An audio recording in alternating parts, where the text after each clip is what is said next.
There is no comeback. Once you've dug your ditch, you better lie in it. Hi guys, welcome back to Clare's Kingdom, where we talk facts, walk fierce, and remind the world that well-behaved women rarely make history.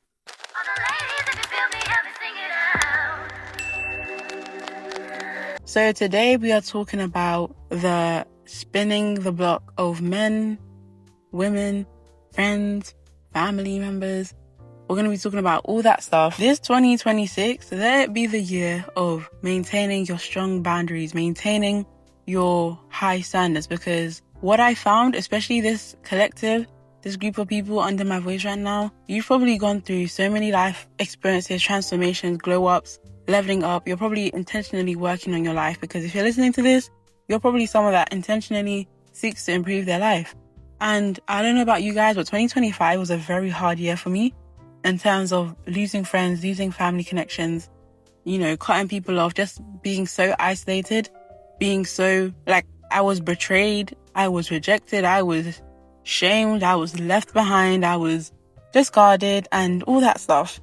And now that we're approaching March now, and seeing how certain people are trying to now slip their way back into my life, people that showed no interest in my endeavors, in my life, in my personhood, my career, none of that. And not only did they not show interest, they were also part of smear campaigns, humiliation rituals, just a lot of gossiping, name slandering, jumping on bandwagons and thinking I wouldn't notice. Because one thing about me is that I take mental notes, especially when I'm in an environment where I'm not necessarily in the position to leave yet. I take mental notes. I might not outwardly say, I saw what you did, I see what you're doing, I know what you said, but I'm taking mental notes and I act accordingly. In 2026, let that be the year where we treat people how they treat us, which is barely, hardly, and accordingly, okay? That is how we're moving, because I had a situation pop up recently where somebody invited me to an event that was at my place at work. Mind you that this person has never shown interest in that place of work. At the 3 years I've been there now, they have not shown no interest in that at all. Not even how was your day? How was it going? We barely even talk in that regard. And all of a sudden they said, oh, I'm going to be at this place. I'm doing an event there. Basically saying they're going to be a speaker or something. And I remember just thinking, strange. But I just said, okay. And they basically said, let them know. And I said, all right. Cool. And then in my head, I knew I wasn't going anywhere near that, because some people are very delusional in the fact that they think that because we haven't spoken for a long time, or let's say tensions have decreased, it's been, those people where time passes or things go quiet. So they think now they can just start talking as if nothing happened. Even though this person consistently and continually excluded me, isolated me, made me feel like I was nothing, jumped behind people that were dragging me, smearing my name, trying to paint me out as this person that I wasn't. And I clocked it.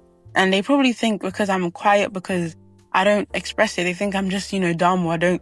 In fact, this person actually does think I'm dumb. So I'm like, whatever. So they ended up sending me the ticket thing or whatnot. And I just said I couldn't go. I'm not available. And they never responded to that. But my point is to say, beware in this season of your life when things are finally, and I say that finally, but finally, things are starting to come together, even when they feel like they're not even coming together.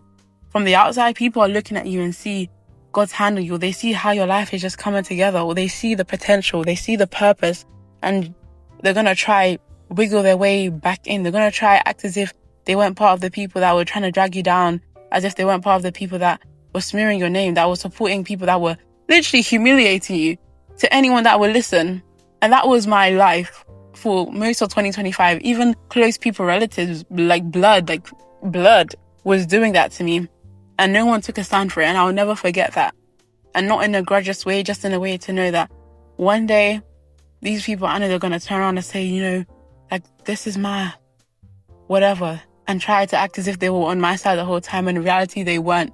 When they withdrew support, when they supported people that were against me, when they refused to confront people that were literally dragging my name through the mud, through the actual mud. Yeah, we're not doing that anymore. This year, this 2026, powerful women, we're refusing the invite after a smear campaign. We are not going back into that world. They laid their bed, they can lay in it. And if you're like me, who can be empathetic sometimes you think, was it that serious? Sometimes you may think, start gaslighting yourself, but no. Never forget those nights where it was just you and you. It was you crying on that bedroom floor. It was you comforting yourself. It was you fighting those thoughts, fighting those demons, of course, along with God. But it was you who picked yourself up from those times, from those dark days. And never forget that.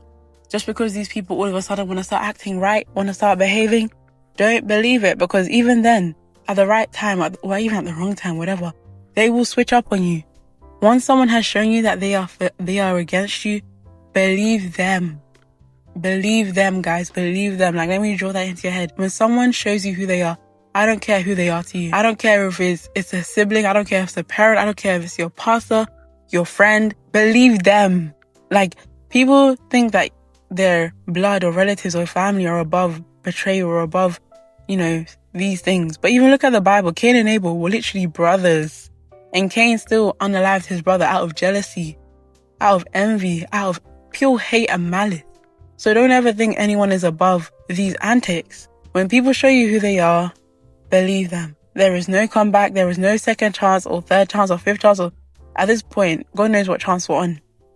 Be cordial, be respectful, of course, be peaceful to as far as you can. But other than that, people they pick their place and let them stay there.